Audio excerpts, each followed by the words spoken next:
Broadcasting live from the Newsmax studio in New York City, here is Steve Malzberg.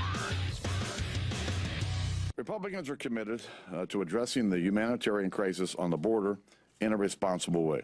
First bill on the floor helps secure our border and speeds return of unaccompanied children back to their home countries. But just hours later, Speaker Boehner pulled his own bill because the right-wingers thought it wasn't harsh enough. It was a major humiliation. All right, and that's someone who should know about humiliation. Joining us now to talk about all this, as I welcome you back to the show, is Susan Ferrechio, Chief Congressional Correspondent for the Washington Examiner, talking to us from the Hill. Welcome back, Susan. Good to talk to you. Thanks for inviting me. All right, my pleasure. All right, let's talk about, I don't want to say what Al Sharpton was addressing, but let's talk about what happened yesterday. From what I understand, of course, the president wants almost $4 billion. This was over $600 million. But a lot of conservatives in the party and Tea Partiers, so to speak, they wanted more control over or more limitations on the president's ability to pick and choose what he's going to enforce and how he's going to enforce it. Is that accurate? Yeah, it sounds like a lot of the disgruntled folks who didn't want to vote for this bill within the Republican conference wanted stronger language on future executive actions as well. In other words, the president allowing this deferred action for childhood arrivals, which allows young people who came here illegally to avoid deportation. They want that to stop, and they also want him to stop putting executive orders in place that will alter the immigration landscape. In other words, they don't want an August surprise by the president that's going to grant millions of work permits, per se. So those kind of details are part of the debate over the immigration reform bill. Republicans want stronger language on that, and I think that's going to be part of what we eventually see come out. And then the other issue with them is the National Guard. There's some question over who controls the purse strings, and they want governors to have control over that. So they've added about $35 million to it to give governors the chance to spend money if they feel they need to send National Guard troops to the border. So that brings the price of the bill up closer to the $700 million mark. There are a lot of Republicans who, they aren't 100% certain of how they feel on it. That the vibe out of the morning conference meeting, though, was that they could pull this together and pass something. So right, and you got to pass it first and then read it to see exactly what's in it, like any other bill. But the future of any bill in the Senate, I mean, Harry Reid isn't going to. Would he even introduce this bill? Would it go to conference? How would that work?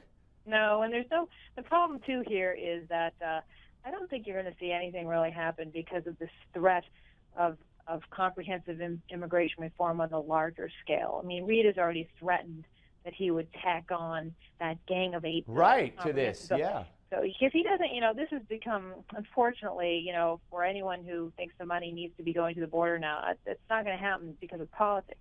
The House wants to show it's doing something. That bill, practically speaking, is not going to ever.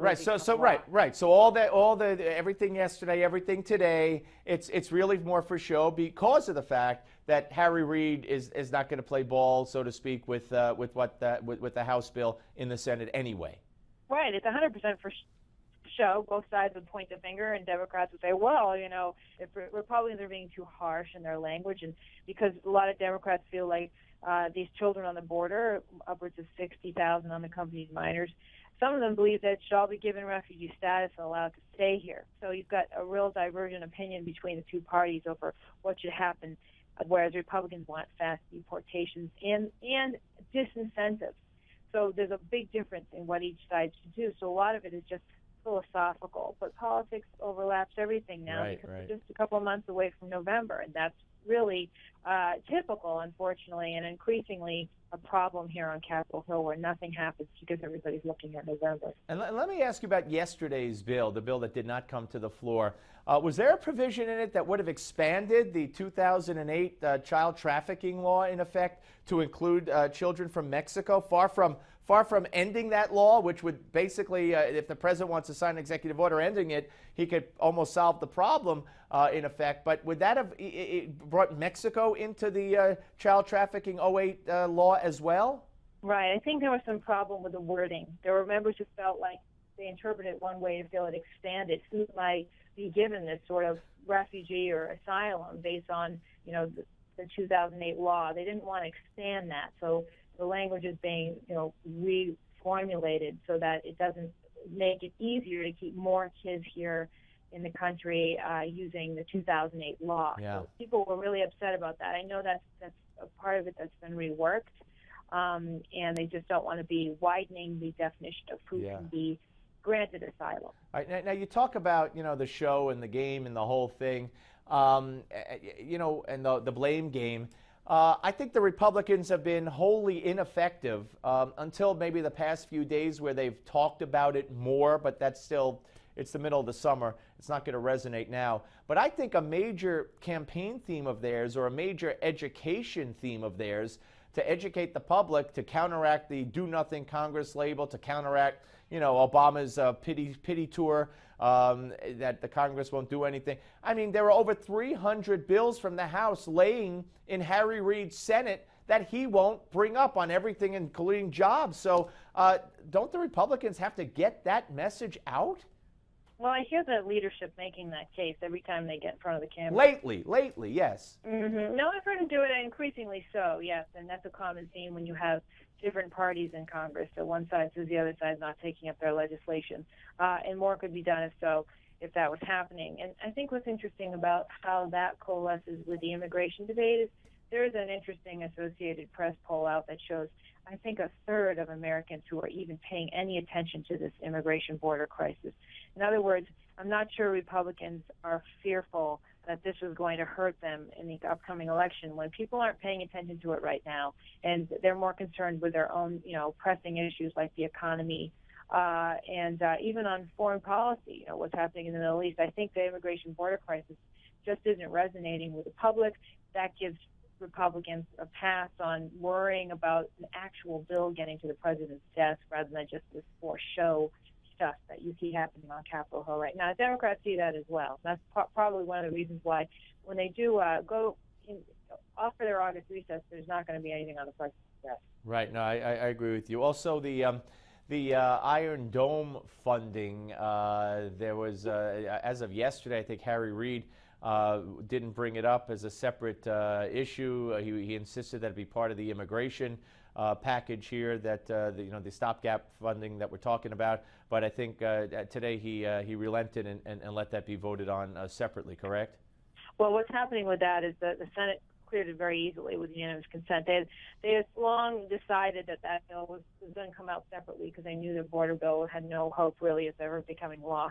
So they took it out and passed it in the House. I think there were some Republicans who wanted to pay for it. It's adding to the deficit. It's about $225 million. The House, I'm told, by Republican leadership aides, will endorse the Senate bill and pass it today, and it'll be on the president's desk. Don't forget the president asked for this money, so this is an easy one. It's $225 million. Israel will get this money. Certainly becoming more pressing right now as their truce is not working out and their fighting is continuing. That money's coming. And who has to approve the money that was promised by John Kerry about a week ago to the Gaza, people of the Gaza, for humanitarian purposes, I think to the tune of 40-some-odd million, in addition to the money that we fund the Palestinian government, which now consists half of Hamas. But let's say that 40-some-odd million that he promised, which, he might as well just write a check to Hamas or maybe directly to North Korea, which apparently, reportedly the other day is going to sell Hamas a bunch of rockets. Does Congress have to vote on that and sign off on that, or could they just ship that money over on their own? Well, they won't.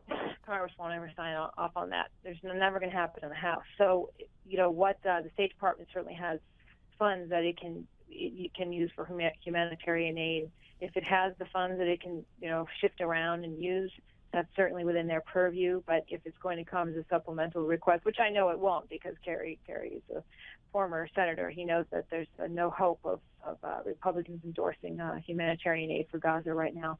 That's not coming from Congress, I'll tell you that. Yeah, no, I would be shocked if it did. All right, Susan, great to talk to you. Thank you very much. Have a great weekend. You bet. Thanks, Steve. Susan Ferrechio, ladies and gentlemen, chief congressional correspondent for the Washington Examiner, talking to us from the Hill here on the Steve Malzberg Show. Yeah, so the Iron Dome funding on the president's desk, and we'll see where that goes. The border, again, it's all this fuss. As she said, polls indicate a slim, a very slim amount of people are even following this. It's the middle of the summer. Immigration reform is not on the top of anyone's list of priorities, ladies and gentlemen. I don't know why everybody doesn't understand that. And number 3, or maybe number 2, I lost track. And number 3 is whatever happened in the House yesterday, today, it doesn't matter, because Harry Reid's not going to bring that bill up for a vote, and they're all going home. So it's just ridiculous. It's a bunch of show. It's politics. It's gamemanship, and who could blame who, or whom could blame whom, or who could blame whom, or whatever. We'll come back, folks, with Give Me 5. Don't go away.